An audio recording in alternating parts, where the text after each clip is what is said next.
Good morning, everyone. Again, my name is Matt Larissy. Our first session here is Smart Cities. Gary Finger most recently served as the Business Ombudsman for the Board of Public Utilities and is currently providing consulting services to government entities seeking input to reduce growing energy costs while taking advantage of the state's clean energy program. Besides being the former Business Ombudsman of the Board of Public Utilities and representing the Clean Energy Program, I was also a five-time elected official and former mayor of Voorhees Township. So there's a lot of issues that Bonnie talks about when she talks about smart cities that hit close to home. I understand how this could possibly work, and it varies from town to town. Not every town has a downtown district. Not every town has issues where they're looking at flooding.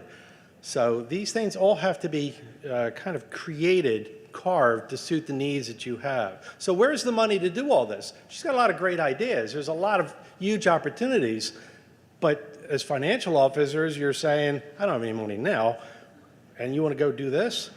Right.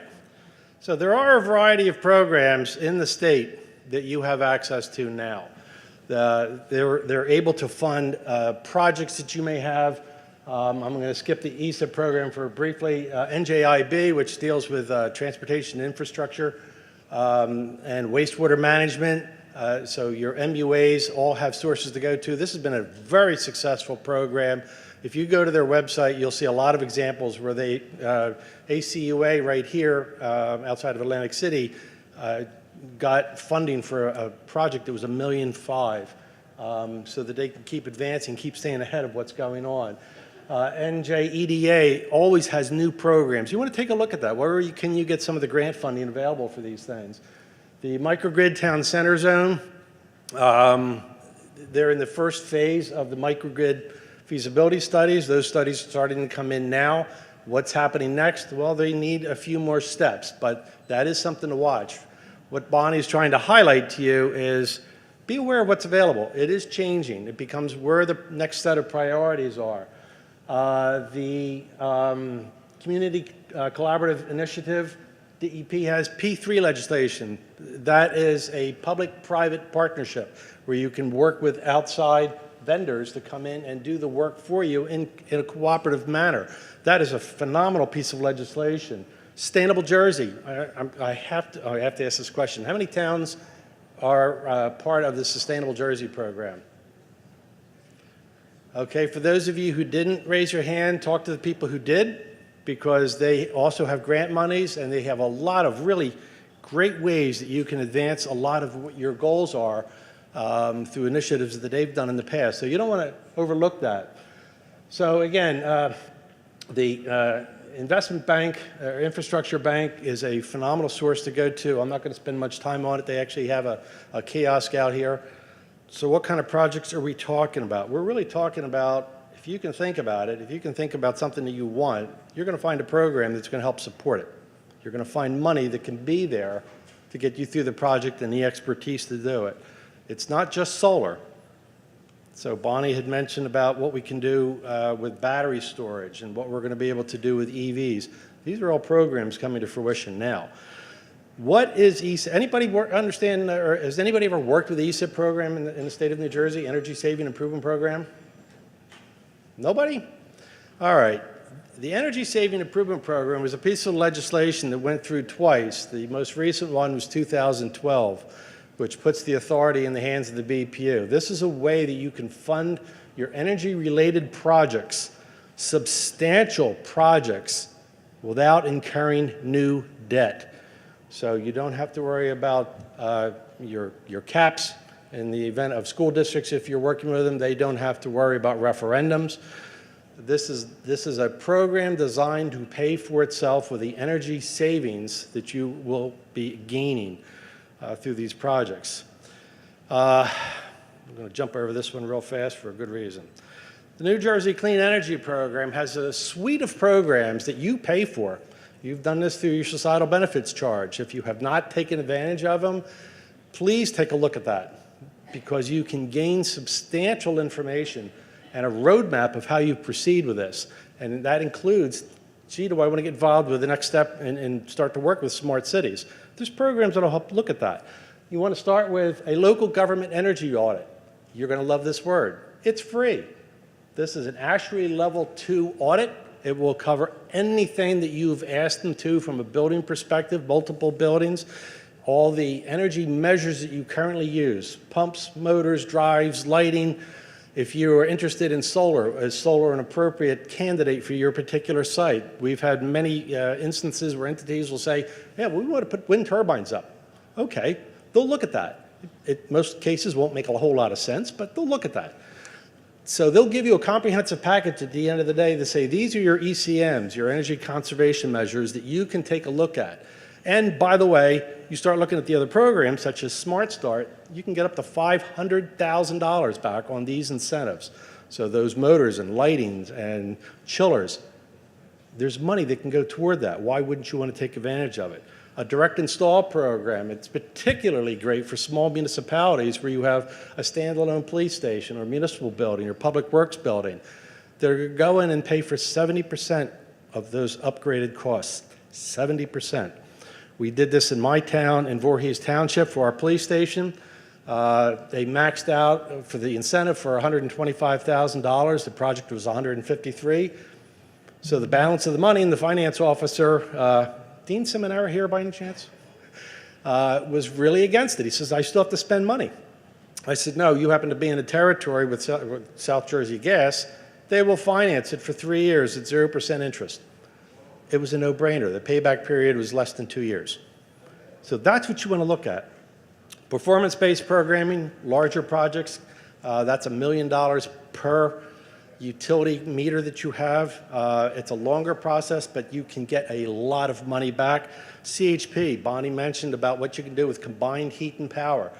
I know these are lofty terms that get used, but when you have facilities that are running 24 hours a day, what you want to do is to be able to make sure that they can run all the time. So combined heat and power, on-site generation, if you will, is a way to do that. So that's when you start looking at, and again, this is something that's identified through the audit. So again, why wouldn't you want to do the audit? And then you have companies that come in like an ESG, or there are several other ESCOs that are out there that can look at this comprehensive package and say, this is how we can make you more sustainable. We're going to save you money, and they'll talk to you about paybacks. So these are capital items. How do we affect it? And you have to sometimes think beyond it. We're looking at a whole package. So we are looking at it's not just HVAC or lighting. It might be the appearance. It might be how you work with daytiming. It might be how you put the film on the windows. So that is a bigger package.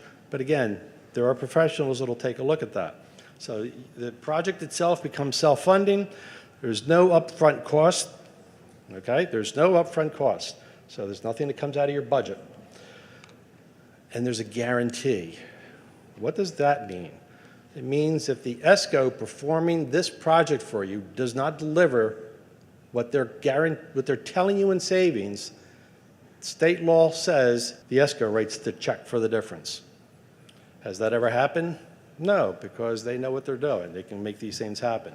Renewables. Everybody's interested in what can we do with solar now, because there always is a growing technology that you want to be a part of this. So that's also part of what you can fund in these programs. Battery storage. I saw about a month ago, they're starting to put home battery packs for sale in Home Depot. Imagine what you can do with that on critical facilities.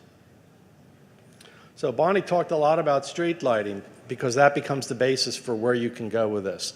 This technology actually it's not cutting edge. This has been around for several years now. It's just not being used much in New Jersey. So you can do this. If you own it, if you have a downtown district where you own the decorative street lighting, even if you don't take this next step, you want to look at changing out the decorative lighting, get incentives from the state. Decorative lighting may give you $100 per light to change it out to LED. But the LED is the basis for developing this further. You might be able to do programs which help identify potential gunshots. They're called shot spotters. And that's the basis of starting to build a smart city, smart technology. A lot of the stuff is in place now, just not tied together.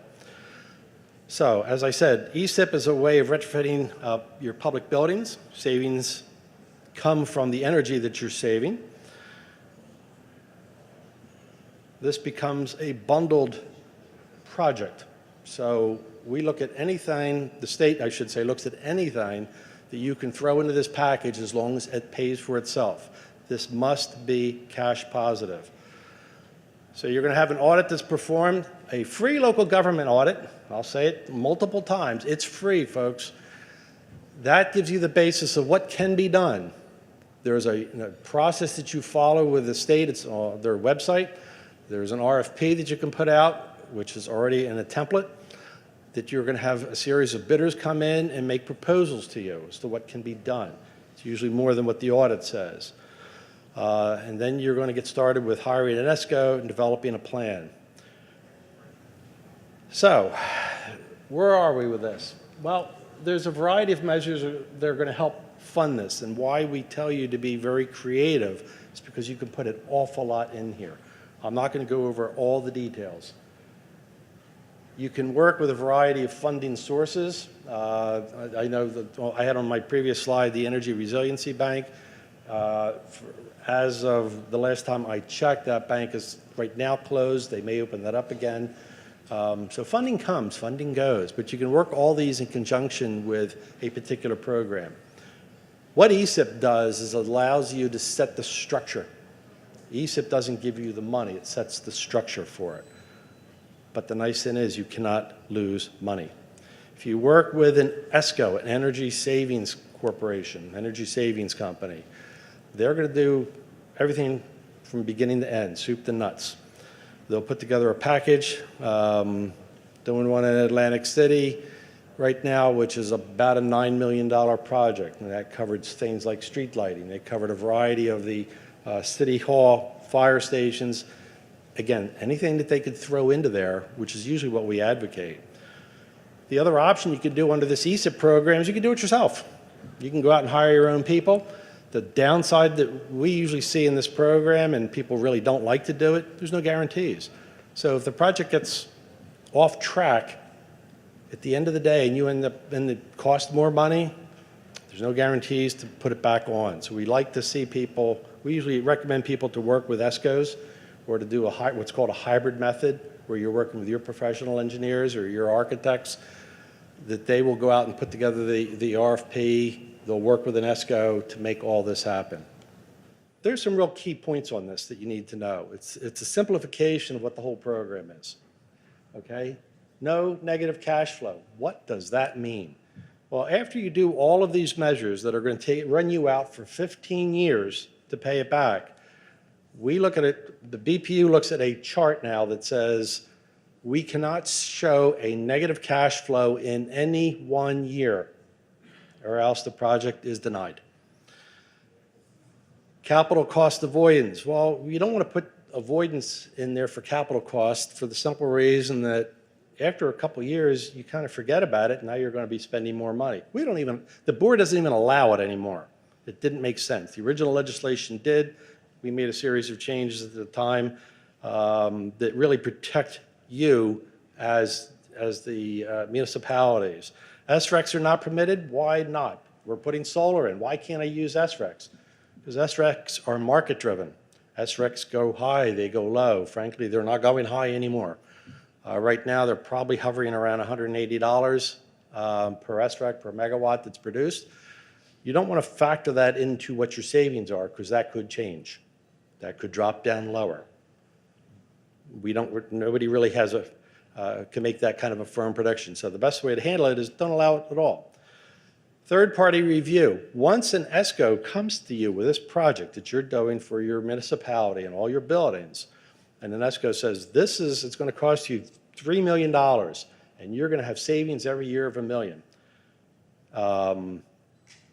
How is that a guarantee? Well, you're going to have a third party come in, review that plan, and say, yeah, these numbers are valid. We're going to look at the rates that they're factoring in for electric with a graduated number, with gas with the graduated number, escalation number. So they're looking at that to make sure that these numbers make a lot of sense. The plans can go out to 10 or 15 years or 20 years, depending if you use combined heat and power. This is, I love this slide. This is the best one of all. This is the one that you really want to pay attention to. These are entities in 2014 that went through the entire ESIP process. Most of them are schools, but there are a couple municipalities in there.